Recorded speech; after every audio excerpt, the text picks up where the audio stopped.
Peraí, deixa eu olhar aqui. Porque se você ficar perdido no meio da situação e o levante apareceu diante dos seus olhos, seja ele um divórcio, seja ele um suicídio, seja ele uma escassez financeira, seja ele um conflito mental, seja ele um espírito de loucura, seja ele qual for, você vai ficar perdido, vai questionar e vai culpar alguém da sua família. É muito comum isso. É muito comum aparecer jovens, adolescentes, pessoas na nossa igreja que não são curadas, tem problema com pai e mãe, a Lua que sabe muito mais do que eu sobre isso, principalmente os adolescentes. E o que eles têm? Uma bronca com o pai. Não tem um pai como autoridade. Aí você vai conversar um pouquinho e você começa a perceber que a situação não nasceu na tua pessoa, nasceu um pouquinho mais atrás. Outro detalhe que você precisa entender: o mundo espiritual não tem distância de tempo. Deixa eu falar um texto para você aqui entender. O mundo espiritual não tem distância de Mateus capítulo 23, Jesus está conversando com os escribas, os fariseus, e Jesus está dizendo assim: olha, eu mando o profeta e vocês matam. Imagina aqui, Fernando, Jesus chegar no seu gabinete e falar assim: doutor, é o seguinte, eu gosto muito do trabalho que você faz, só tem um problema, eu tenho mandado uns profetas aí, mas eu estou sabendo que você está matando. E você, Jesus, logo eu que falo do evangelho, fui para a África agora há pouco, fiz a obra na África, e você está me culpando que eu tenho matado profetas? Aí Jesus diz o quê? Zacarias, filho de Baraquias, que vocês imolaram no altar, ele era meu. Jesus está falando de um homem que tinha sido morto 400 anos atrás. E eles disseram assim: Senhor, se nós estivéssemos lá nos dias dos nossos antepassados, nós não tínhamos deixado matar esse homem. O que eles acabaram de falar para Jesus? Não foi eu, mas foi os meus. Aí eu começo a entender Levítico 26, 40, quando diz assim: peça perdão pelos seus pecados e o pecado dos seus antepassados. Aí aqui, ó, aí 41, se você entender por bem a minha visitação, opa, peraí, como que eu vou entender por bem se eu estou de cara no divórcio? Como que eu vou entender por bem se eu estou lutando com uma doença que, meu Deus, já não tenho mais força?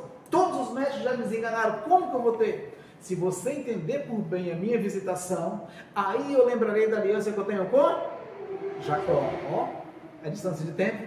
Aí eu lembrarei da aliança que eu tenho com Isaac, e lembrarei da aliança que eu tenho com Abraão. O mundo espiritual não tem distância de tempo. Vamos lá. No vale de Elá, Davi está lutando com o Golias, sim ou não? O rei na época era quem? Saul. O texto diz que tinha 40 dias e 40 noites que o gigante estava desafiando o exército de Deus vivo em frente ao palácio de Saul. O problema era de quem? De Davi? O problema era de quem?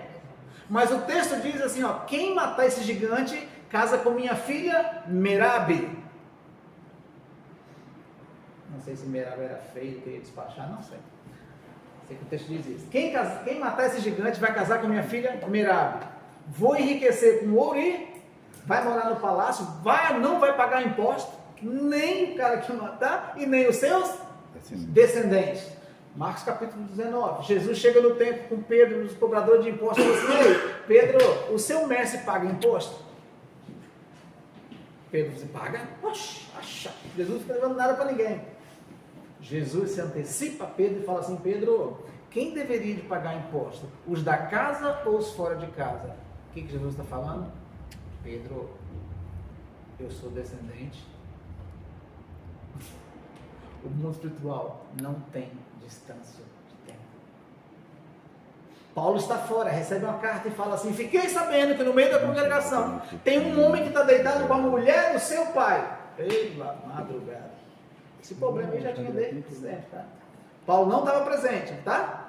Fora. E ele disse: eu não estou aí, mas eu já levei o cara no tribunal. Ué. Os macumbeiros, feiticeiros sabem dessa lei. Só você que não.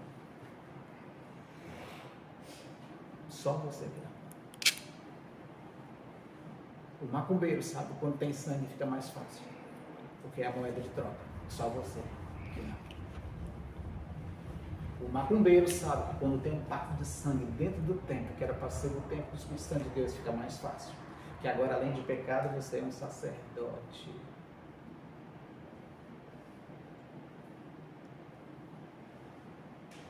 Qual é a diferença de um feiticeiro que frequenta um sepulcro, um cemitério, e para você que faz sexo hoje, segunda-feira com outra pessoa, terça com outro, quarta com outro, quinta com outro, aí sexta que vem você lembra que deixou uma roupa na casa da ex-namorada? Qual é? Provérbios 5, 6 e 7, a Bíblia diz, quando você deita com uma pessoa que não tem aliança com ela, a cama é um. Então se você fica de sepulcro em sepulcro, sepulcro em sepulcro, o céu não é o seu limite, o muro do cemitério é o seu limite. Como que você vai se libertar? A Lu leu que nem uma unha pode ficar na mão de Satanás. Aí não tem nenhuma unha, não tem o braço, o pé, o corpo todo.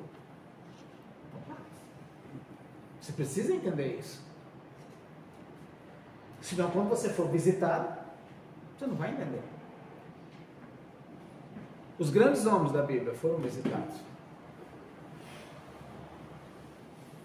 Juízes capítulo 6, verso 1.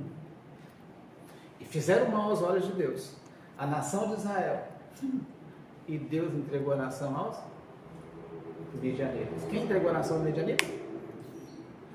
Existem situações que não foi o Satanás que pegou não, tá gente? Existem situações que é o próprio Deus que entregou. Deus resolve visitar Gideão. Verso 14. Servo valente, vai liberta Israel das mãos dos midianitas.